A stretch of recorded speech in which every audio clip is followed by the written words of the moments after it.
Muito obrigado, senhor presidente. Cumprimento a todos que nos estão acompanhando, pela Rádio Senado, pela TV Senado. Senhor presidente, o Brasil todo está acompanhando esse caso. Hoje, na Comissão de Direitos Humanos, já foi tratado. Na Comissão de Relações Exteriores, o senador presidente Collor de Mello tratou do tema. Todos os senadores ali também se pronunciaram. E eu queria aqui fazer um destaque sobre a conduta exemplar do ministro Raul Jungmann. Aliás, esse ministro não cessa de me surpreender positivamente. Eu tenho feito reparos à conduta de alguns agentes públicos do governo e tenho que fazer esse reparo positivo de como o ministro Raul Jungmann tem se portado na condução tanto do Ministério da Defesa quanto agora no Ministério Extraordinário da Segurança Pública. Tem muita gente que defende, senador presidente Cássio Cunha Lima, de que cargos de ministro, cargos de secretários têm que ser cargos técnicos, tem que ser composto por técnicos. Mas a conduta e o jeito de agir do ministro Raul Jungmann mostra que nós precisamos de políticos e bons políticos nesses cargos. Porque hoje, imediatamente ao acontecer isso, ele largou tudo o que estava fazendo e se dispôs a cuidar desse rumoroso caso ali no Rio de Janeiro.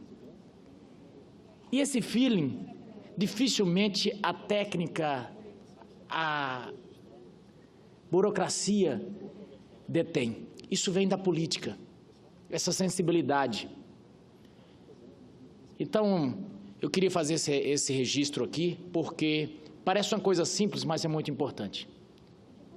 Importante porque, em que pese todas as minhas diferenças, eu discordo em 101% das teses do partido do PSOL. Mas não é assim que se faz a luta política. Não se faz a luta política com armas. Se faz a luta política com a força dos argumentos e não com os argumentos da força. E também quero fazer um registro aqui, senador Cássio Cunha Lima, aos apressados do momento. Eu vi alguns apressados já correndo em dizer que a polícia tinha executado a vereadora. Vamos devagar com o andor. Vamos devagar com as coisas, porque nesse momento nós temos uma situação no Rio de Janeiro em que só tem uma tênue parede entre o crime, entre os criminosos e a população. E essa parede é a polícia, fazendo um serviço de qualidade ou não, mas é a polícia. Então nós precisamos ter cautela com isso, para que não causemos ainda mais mal a uma instituição que já não tem, vamos dizer assim, os bons olhares da população. Digo isso porque a polícia no Brasil não detém o mesmo prestígio que em outros países. Aqui, desde o berço, a criança aprende quando está fazendo uma traquinagem, fica quieto, senão eu vou chamar a polícia. Então, ele já cresce com aquela coisa que a polícia não é uma coisa boa. Aqui, quando se faz um filme, geralmente se torce pelo bandido. Ontem eu vi os jornais romantizando o senador Cássio Cunha Lima, o NEM, colocando frases nas manchetes do NEM. Aqui costuma-se romantizar os bandidos. Então, esse tipo de coisa não agrega ao debate, por isso que eu digo que nós precisamos ter cuidado com isso. Esperemos a apuração. Eu não tenho dúvida de que a Polícia Federal vai entrar no caso e nós vamos ter notícia em breve. E que se for da polícia, com certeza vai ser punido. Ontem eu vi alguém dizendo, nós não temos uma polícia perfeita. Assim como nós não temos um parlamento perfeito, nós não temos um executivo perfeito e nem um judiciário perfeito. Mas não podemos demonizar o judiciário, nem o legislativo, por esse ou aquele que tenha, porventura, errado. Então, dito isso, cabe a cada um de nós lamentar por esse acontecimento que teve ali no no Rio de Janeiro. E lamentar também por casos, cito aqui, por exemplo, casos de outros políticos que morreram no país, Celso Daniel, Toninho e tantos outros que faleceram e que até hoje a gente não sabe o que aconteceu com eles. Mas, senhor presidente, nesses últimos 4 minutos que me restam, eu queria falar sobre o estado de Mato Grosso. Falar sobre, novamente, a BR-163. E digo isto porque, em que pese eu tenho reiteradamente falado sobre ela aqui, ela, essa semana, foi interditada totalmente. E qual a importância disso? De repente, quem está nos assistindo pela TV Senado diz, lá vem o Medeiros com questões paroquianas. Mas o que é que se trata de uma rodovia que é praticamente uma artéria nacional. Aquela rodovia, além de servir para o trânsito normal das pessoas, serve como escoamento de boa parte da safra nacional. E na parte que vai ali para o Pará, ela simplesmente está interditada. Mas o problema da 163, ele vai mais longe. Foi feita uma licitação para a concessão dessa rodovia.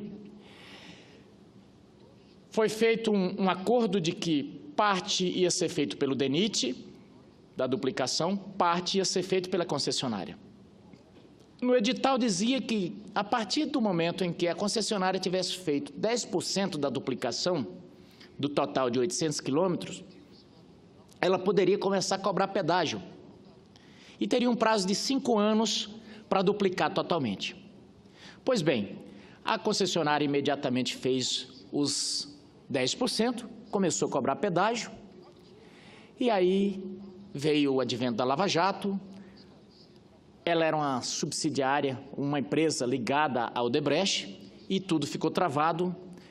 O BNDES não liberou o restante do dinheiro para fazer a duplicação, venceu agora a parte, não tem como mais continuar a duplicação, porque agora só resta a caducidade desse contrato, e os mato-grossenses estão pagando pedágio e sem a rodovia. A salvação seria essa MP 800, que também caducou recentemente. Então, tivemos essa semana reunido com o presidente Michel Temer, tratando do assunto.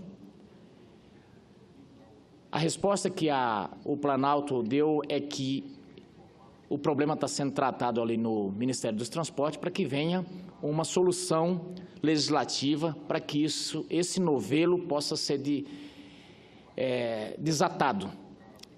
Mas aí, a partir desse momento, aí começa outra luta, que é a liberação desses recursos. Então, nós temos aqui uma situação de penúria da parte de infraestrutura do Estado de Mato Grosso. E eu reiteradamente tenho dito aqui que o problema vai até mais além, porque não é só questão de dinheiro. Nós temos ainda o problema de entraves de burocracia, que eu tenho constantemente dito aqui. Problema de licenças, problema do componente indígena. Então, reiteradamente temos falado sobre esses assuntos aqui, porque interessa ao povo de Mato Grosso. E dito isso, eu queria mais uma vez ressaltar o que aprovamos aqui ontem, o que discutimos aqui ontem sobre as filantrópicas, senador Paulo Paim, sobre as Santa Casas. Mato Grosso passa nesse momento quase pelo fechamento das filantrópicas, que já encerra o senador presidente Cássio Cunha Lima, quase por um fechamento das filantrópicas por falta de repasses. E nós precisamos realmente sair dessa mendicância desses hospitais, que é praticamente quem salva a lavoura da saúde nos municípios. Eu vejo as Santa Casas no Brasil inteiro quase que pedindo esmola. E em Mato Grosso, infelizmente, e aí eu queria me dirigir a um grande amigo, a um grande governador, a um homem muito competente, Pedro Táxi. Não se trata de implicância com seu secretário de saúde, se trata que ele é um religioso, ele é um homem de ideologia, ele tem algum problema com as filantrópicas. E tudo que Vossa Excelência não precisa nesse momento é de um religioso. Eu sou daqueles que acham que a religião tem que ser para dentro da igreja. Na política ela é perniciosa, seja de direita, seja de esquerda. e eles simplesmente têm um problema com as filantrópicas. A bancada de Mato Grosso aprovou um recurso para pagar as filantrópicas, e agora estamos com um problema. Nós precisamos, inclusive, marcar uma audiência para ver se resolve-se esse problema de uma vez por todas. Então, fica aqui o meu recado ao governador Pedro Táxi para que a gente resolva esse problema com as filantrópicas. O governo federal está querendo resolver, o parlamento está querendo resolver, no Brasil inteiro. Não há por que Mato Grosso ter essa resistência, que eu sei que não é de Vossa Excelência. Vossa Excelência mandava emendas para as filantrópicas, mas o seu secretário tem um problema sério que precisa ser resolvido. Muito obrigado, senhor presidente.